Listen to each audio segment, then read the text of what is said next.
Today on In the Squadron, Sloth, Warren, and myself, we got to sit down with Lieutenant General retired Daniel Fig Leaf.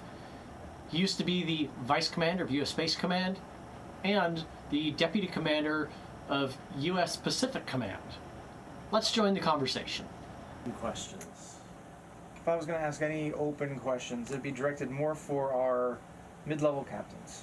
And this one should be very, very big picture is, as a mid-level captain about to start moving up towards the major FGO world, what are some of the lessons that you've learned that a captain should take away about leadership and maybe some concepts of command?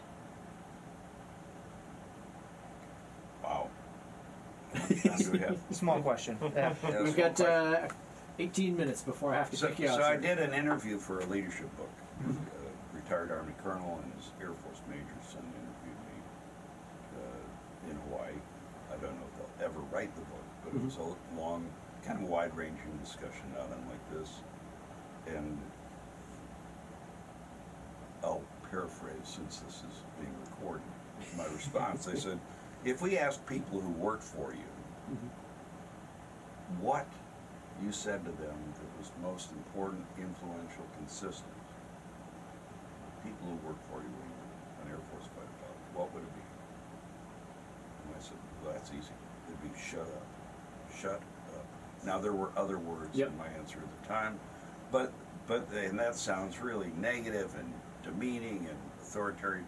It's not that. If you got something to say, make sure it's worth saying.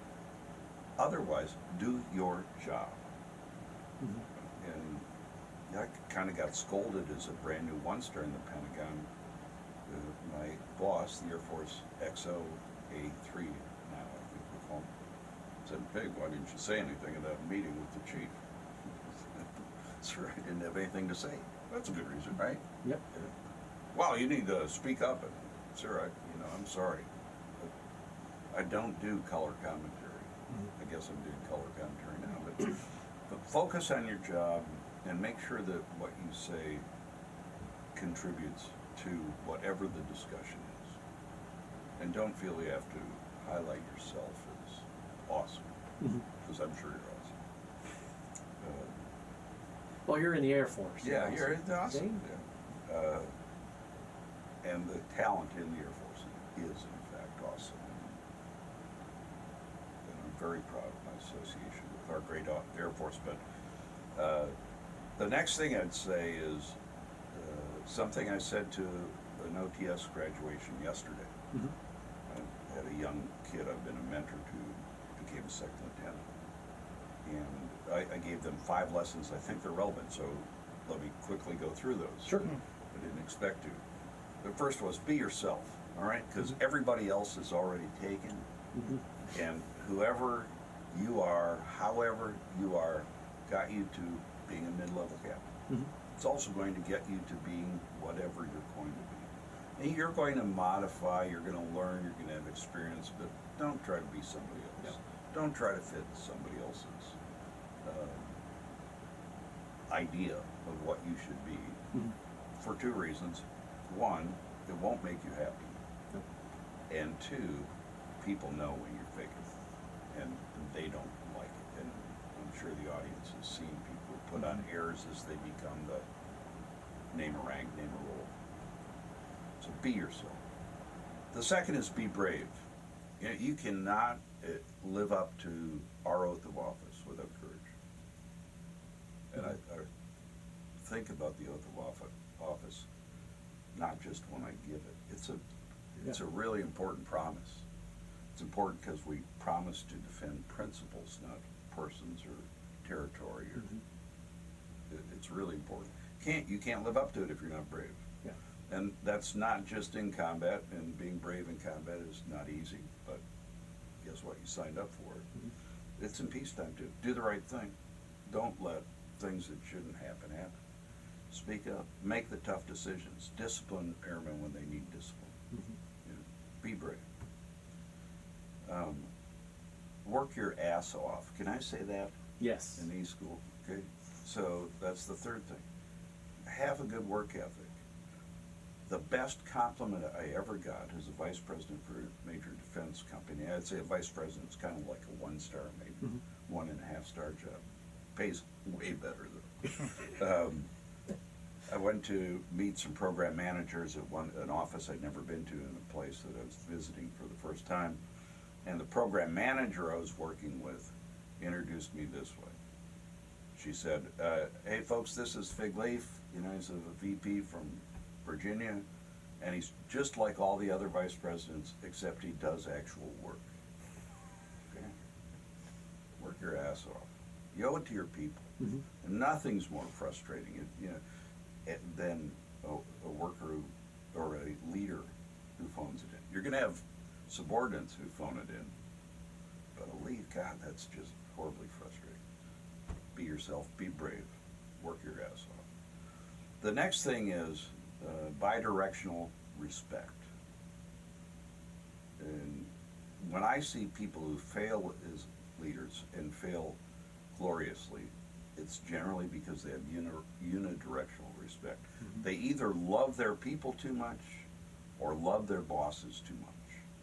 So respect those above you, even if you don't like them, equally, and respect the people below you as much, and give it equal value. And my last 2 jobs were as the Vice Commander of Air Force Space Command, and then as the Deputy at Pacific Command, now Indo-Asia Pacific Command, or Indo, whatever it is. And you're really an intermediary between the staff and the 4-star boss in both of those roles. And you can't play favorites. You got to take care of the boss's bidding, but you also have to take care of the folks and enable their success. You're a screen. You can guess what kind of screen. But you're, it's bi-directional. You got to work both problems. And the last thing I'd say, that will carry you through your maturation from company grade leader to field grade leader to whatever level have fun, would you? Yeah. I mean, being in this Air Force, in this country, should be a joyous endeavor, right? Yeah. And And nobody wants to come to work where the boss looks like somebody shot his puppy in the head every day, you know?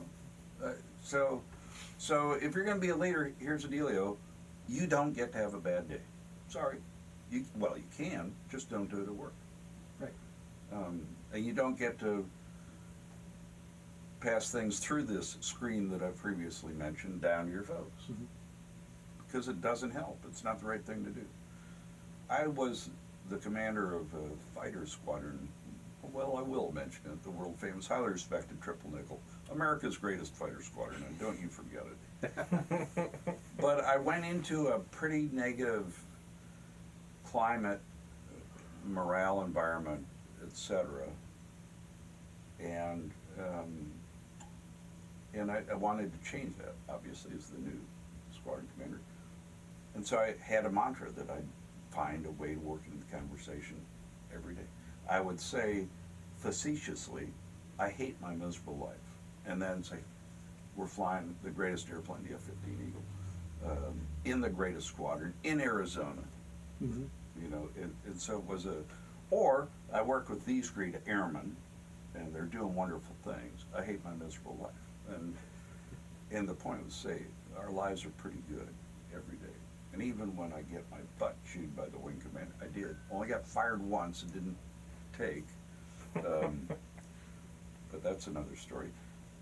I wouldn't start truly hating my miserable life, and if I did, I wouldn't share that with the squadron. When I got to Aviano as the wing commander, having learned that lesson as a squadron commander, my opening talk to the troops, Aviano was interesting, very dispersed base, no family housing on base, etc. So it was hard to get everybody together, and I think I had 3 sessions to talk to everybody. So I would open my initial remarks by saying, hey, guess what? I'm a brand new 1-star. I'm flying the F-16 in northern Italy. Everywhere I go, I have a parking spot. I live in a villa, for Pete's sake. It doesn't suck to be me. I said, big part of my job is to make sure it doesn't suck to be you either. And people remember that. It's a So, great way to look at it. Well, I think with all that, unfortunately, Fig, we've got to call it quits because yeah, we've I'll got be something back else. like a bad penny. Well, I hope you get to be back and join us again for another round in the Squadron. Hey, it's a pleasure. I owe so much to the Air Force, and so do you all, by the way. You give a lot, but you owe so much. And every time somebody thanks me for my service, my response is invariably, I got more than I gave. And so I'm trying to give back. Awesome. Thanks very much, sir. Pleasure. And we'll see you again next time. Warren. Sir.